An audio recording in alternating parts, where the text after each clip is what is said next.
अखिलेश जी कम से कम 1 दर्जन बार कह चुके हैं कि मैं अकेले लड़ने के लिए सक्षम हूँ, लड़ूंगा, 3 सीट भी नहीं दूंगा। नहीं, लेकिन भाटी जी की ईमानदारी काबिल तारीफ है, इसमें कोई दिक्कत नहीं। क्योंकि 23 तारीख की बैठक में जा रहे हैं, हाँ, तो इसलिए भाटी जी भी क्या कह सकते हैं? भाटी जी यही कह सकते हैं जो उन्होंने कहा, वही उनको कहना भी चाहिए। जी जी जी जी। नहीं, उन्होंने पहले कहा कि हमारी तैयारी 80 के लिए है और सपा की तैयारी है। अब ये भी समझिए, राजनीति तो इशारों में बात होती है। अब इसमें ये पूछ लीजिए कि राष्ट्रीय लोकदल को 1 सीट देंगे कि नहीं देंगे, वो तो इनके साथ हैं। बताइए भाटी जी, आप बताइए, इसीलिए मैं तो पूछ रहा हूँ कि खुल के बताइए, तो बता नहीं रहे खुल के। रालोद को देंगे कुछ नहीं? हाँ, एक से भी ज्यादा देंगे, 1 से ज्यादा कुछ दे देंगे, 1 से भी ज्यादा देंगे। लोकदल हमारा स्वाभाविक मित्र है, गठबंधन में है, लोकदल हमारे साथ हैं। दोनों नेता बार बार कह रहे हैं हम गठबंधन में लड़ेंगे, और उन्हें जो सीटें दी जाएंगे वो तो नेता ही तय करेंगे, दोनों हमारे अध्यक्ष तय करेंगे। लेकिन 1 से ज्यादा देंगे, जो आप कह रहे हैं कि 1 सीट देंगे, 1 नहीं ज्यादा सीट देंगे, वो तो पहले से। जी जी जी जी जी जी। लोकदल अभी क्या हुआ, बीच में एक विधानसभा जो थी ना, जो बड़ी पारंपरिक सीट थी लोकदल की, लेकिन वो सपा ने लड़ी थी और हार गए। खतौली। हाँ, उसमें बड़ा थोड़ा सा मनमुटाव टाइप का हो गया था, लेकिन खैर वो उनका अपना आपसी मसला है। नहीं, खतौली तो जीते हैं हम, राम नहीं, दूसरी वाली सर, खतौली नहीं, जिसमें आपके टिकट पे वो लड़ गए थे, रालोद के टिकट पे आप लोग लड़े थे, उनकी जो पारंपरिक सीट थी जो हार गए थे। एनीवे, सतीश प्रकाश जी,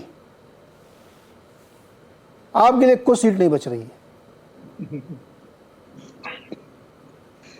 नहीं, मतलब ये मैं समझा नहीं आपके सवाल को। मेरा सवाल ये है कि देखिए, अब ये इसको मैं ऐसे पूछूं तो आपको, अगर ये तो सब पार्टी दावा करती है, मैंने पहले उसमें राइटर लगाया कि 80 का दावा तो सबको करना है, लेकिन एक प्रैक्टिकलिटी होती है ना, इसीलिए मैंने आप लोगों से सवाल शुरू किया, विनोद जी से शुरू किया। जो ग्राउंड रियलिटी है उसमें क्या आपका दावा है वहां पे कुछ कि नहीं है? नहीं, देखिए नीरज जी, किसी भी राजनीतिक दल को, बहुजन समाज पार्टी एक नेशनल पार्टी है, और नेशनल पार्टी उत्तर प्रदेश में 4 बार सरकार भी दी है, ठीक है ना। मैं मानता हूं कि पिछले विधानसभा के जो परिणाम है वो बहुत अनुकूल नहीं है, लेकिन इसका मतलब ये नहीं है कि बहुजन समाज पार्टी चुनाव लड़ना छोड़ दे या चुनाव लड़ने के बारे में बंद कर दे। और ये बहुजन समाज पार्टी की ताकत है, इसमें कहीं कोई दो राय नहीं। जहां तक गठबंधन की बात है, भाटी साहब हमारे बड़े भाई हैं, और गठबंधन जहां तक मुझे मालूम है कि आरएलडी के साथ जो समाजवादी पार्टी का गठबंधन पिछले विधानसभा में था, निकाय चुनाव में शायद वो गठबंधन नहीं था। मुझे नहीं लगता कि किसी सीट के ऊपर जो है जैन साहब के कोई कैंडिडेट लड़े हों। जिस आप परंपरागत सीट की बात कर रहे थे, वो बागपत में कहीं ना कहीं चेयरमैन की सीट को लेकर के कुछ विवाद भी रहा। मुझे इससे कोई मतलब नहीं है। देखिए, मेरा कहना यह है कि आखिर देखिए इस बात के ऊपर हम चर्चा करेंगे कि पिछले विधानसभा चुनाव में भी आखिर बीजेपी उत्तर प्रदेश का जो चुनाव का जो सेटअप है वो अपने अनुकूल ढाल रही है, नहीं ढाल रही है। इस बात को भी उत्तर प्रदेश की जनता जानना चाहती है, ये तमाम लोग जानना चाहते हैं कि आखिर बीजेपी ऐसे क्या हालात पैदा करना चाहती है कि वो समाजवादी पार्टी की बातों को लेकर के या अखिलेश जी के बयान को लेकर के इतना गंभीरता के साथ लेती है। कहीं ना कहीं बीजेपी का इसके पीछे एक बहुत बड़ा लॉजिक है। सतीश जी, उत्तर प्रदेश की बीजेपी के लिए मनीष शुक्ला जी से मैं पूछूंगा, मैं पूछ रहा हूँ बसपा की क्या स्ट्रेटजी है? नहीं, वो आप अपनी सुनिए ना, देखिए, सुनिए। स्ट्रेटेजी सिर्फ एक पार्टी की नहीं होती। बीजेपी इस बात के लिए आमतौर पर कुख्यात है कि वो राजनीति भी अपने हिसाब से तय करती है, वो विपक्ष भी अपने हिसाब से तय करती है। बाकायदा वोटर्स को ये नहीं बताते कि आप मुझको वोट दीजिए, अगर आप मुझे वोट नहीं देना चाहते तो ये फला पार्टी आप इसको वोट दीजिए। यही गुजरात के चुनाव में भी हुआ है। वहां कहीं ना कहीं कांग्रेस को लेकर के जिस तरह से आम आदमी पार्टी को लेकर आई है, अब अगले चुनाव में, चूंकि पिछले विधानसभा में चुनाव में बीजेपी ने एक माहौल बनाया कि मेरा चुनाव अगर किसी से है तो वो समाजवादी पार्टी के साथ है। उसने बहुजन समाज पार्टी को वो इसलिए इग्नोर करना चाहती है कि अगर बीजेपी गलती से भी ये इंडिकेट करेगी कि मेरा चुनाव बहुजन समाज पार्टी के पास साथ है, तो ये रियलिटी है, ये सच्चाई है कि बहुजन समाज पार्टी ही एक ऐसी पार्टी है कि जो बीजेपी को कहीं ना कहीं उत्तर प्रदेश की सत्ता से अलग कर सकती है। उसका अपना एक वोट बैंक है, उसका एक अपना सिस्टम है। बाकी जब वोट बैंक उसके साथ आकर के जुड़ेगा जनमानस के मुद्दों पर, क्योंकि आप ये देखेंगे कि बीजेपी क्या चाहती है। पिछले 3-4 चुनाव से क्या हुआ आपका? आप तो बड़े बड़े दावे कर रहे हो, बिल्कुल ये वैसे ही दावा जैसे अभी सपा वाले करने के 80 जीतेंगे, आप भी वैसे दावा करो बीजेपी कोई पदस्थ कर सकती है, अपदस्थ तो बसपा करेगी। क्या हुआ अभी विधानसभा में आपका? और लोकसभा उससे पहले।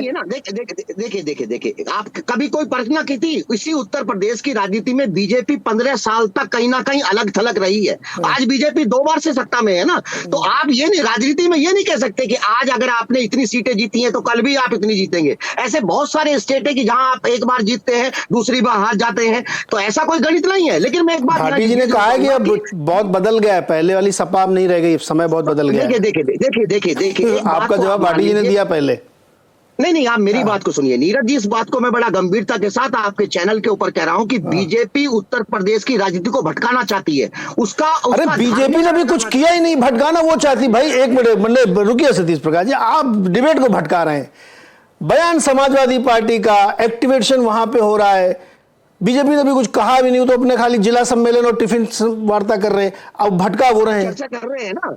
देखिए आज हम अखिलेश जी के इस बयान के ऊपर चर्चा कर रहे हैं। अगर ये बहुजन समाज पार्टी अगर इस बात का दावा करती तो आप चर्चा ना करते। इस चर्चा के नहीं, मैं करता, कारण है कि मैं करता क्योंकि मायावती जी ने अभी वो मध्य प्रदेश वाले घटना पे कहा ना कि अब सब लोग सॉफ्ट हिंदुत्व कर रहे हैं, माला कंठी पहन रहे हैं, गोकर्णनाथ और नेमान्या में सारण में जा रहे हैं सब लोग, वो एक अलग डिबेट है। सॉफ्ट हिंदुत्व वाली वो अलग है, उस पर मायावती जी ने बोला है। मैं तो ये पूछ रहा हूँ कि आपकी यूपी पोजीशनिंग क्या है? निश्चित रूप से भारत की राजनीति को भटकाया जा रहा है, हिंदू और मुसलमान के नाम पर भटकाया जा रहा है। कहीं ना देखिए भारत एक धर्मनिरपेक्ष राज्य है ना, और किसी भी राजनीतिक दल को आप कहीं ना कहीं धार्मिक बातें क्यों करना चाहते हैं? मेरा मानना यह है कि बीजेपी धार्मिक चर्चा को इसलिए आगे बढ़ाना चाहती है कि उसको लगता है कि अगर वो कहीं ना कहीं समाजवादी पार्टी को आगे करके इलेक्शन लड़ेगी। मैं माफी के साथ आप बोलूंगा, आप डिबेट को भटका रहे हैं। आप पता नहीं कहां इधर उधर की एकदम स्ट्रेट सवाल मैंने आपसे पूछा, उसको न बता करके आप दुनिया भर की सारी बातें मुझे बता रहे हैं। अब अभी थोड़ी देर रुकिए सर, मैं आता हूं। विनोद जी कुछ टिप्पणी करना चाहते हैं आपके ऊपर?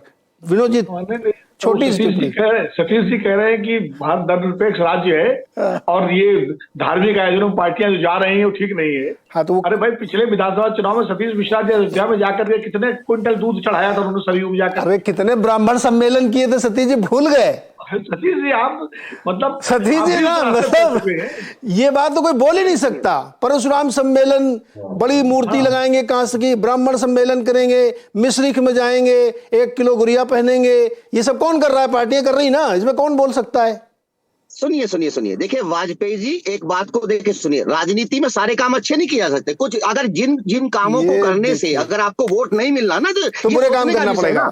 बसपा बुरे काम करेगी क्या? नहीं रुको सतीश जी, रुको, मनीष शुक्ला जी के पास चलता हूँ मैं। सतीश जी रुको ना, थोड़ा जो सत्ताधारी दल है वहां के, उनको तो मैं तीसरे चौथे नंबर पर जा रहा हूँ। मनीष शुक्ला जी,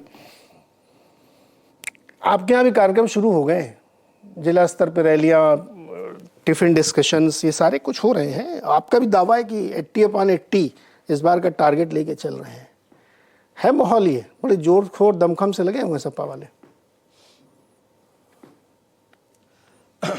देखिए नीरज जी, आज आपने डिबेट आमंत्रित की अखिलेश यादव के एक ट्वीट पर, और डिबेट आप लोग उनके ट्वीट पे जो उन्होंने कहा उस पर डिबेट आप कर ही नहीं रहे हैं। अखिलेश यादव ने दावा ही नहीं किया कि 80 सीट जीतेंगे, वो तो कह रहे हैं कि 80 हराओ, भाजपा हटाओ। हाँ ये तो मैंने, अरे तो शुरू में नारा हमने बताया, बातों से, नकारात्मक राजनीति से सकारात्मक परिणाम नहीं आया करते हैं। अखिलेश जी ने जीतने की तो बात ही नहीं की, क्योंकि उनको ये संज्ञान है विषय कि उत्तर प्रदेश में उत्तर प्रदेश की जनता अब फिर से दंगा प्रदेश नहीं चाहती, अपराधी प्रदेश नहीं चाहती, और ऐसा प्रदेश नहीं चाहती जहां निवेशक ना आए, जहां सड़क बिजली पानी के हाल बुरे हों। इसलिए वो हराने की बात कर रहे हैं, अपने जीतने का दावा ही नहीं किया। भारतीय जनता पार्टी तो कह रही है कि हम 80 में 80 जीतेंगे, और इसलिए जीतेंगे कि 9 वर्षों की जो केंद्र की सरकार, 6 वर्षों की जो प्रदेश की सरकार, उसने एक सर्वस्पर्शी और सर्वव्यापी सरकार चलाई है, और समाज के अंतिम छोर पर खड़े व्यक्ति तक हमने योजनाओं का लाभ पहुंचाया है। इस आधार पे हमारा ये दावा है। हाँ, 30 मई से हमने अपना चुनाव अभियान भी शुरू किया है। हम अपना जो हमारी केंद्र और प्रदेश की सरकार की जो उपलब्धियां हैं उसको जनता तक पहुंचे, इसके लिए बूथ स्तर पर, विधानसभा स्तर पर, लोकसभा स्तर पर और जिला स्तर पर हम कार्यक्रम आयोजित कर रहे हैं, जिसमें भारतीय जनता पार्टी के प्रदेश के नेता, संगठन के नेता और केंद्र सरकार के मंत्री और केंद्र सरकार के भी जो पदाधिकारी हैं, केंद्रीय जो पदाधिकारी हैं, वो भी आ रहे हैं, उस कार्यक्रमों में शिरकत कर रहे हैं। तो सबसे बड़ी बात यही है कि जब व्यक्ति नकारात्मक बातें करता हो तो उसी और उसकी जो बॉडी लैंग्वेज होती है उससे स्पष्ट होता है कि आखिर उसके मन में क्या चल रहा है। तो 80 हराओ से 80 जिताओ पे डिबेट क्यों जा रही है? अखिलेश जी ने तो अपना तीर धनुष रख दिया है, बाण रख के वो तैयार हो गए हैं कि भाई हम अब जीत नहीं सकते, हराने में लगो। तो ठीक है, जनता तय करेगी। कोई तो जीतेगा ना। हराने का मतलब यहाँ पे संदर्भ ये है कि भाजपा की 80 सीटों को हरा लो तो उनको है, तो जब कोई ना कोई तो जीतेगा ना, ये नहीं जीते कोई और जीतेगा। मैंने तो पूछा तो कह रहे नहीं हम ही जीतेंगे। नहीं नीरज जी, बड़ी आश्चर्यजनक विषय है कि उन्होंने तो ट्वीट किया, जो अरे बयान नहीं दिया, ट्वीट ही नहीं किया। ट्वीट उनको करना था, कर डाला उन्होंने। पाटिल जी इसमें कोई जवाब देंगे आप क्या? उनके जो प्रवक्ता बैठे हैं जी, नहीं मैं भाटी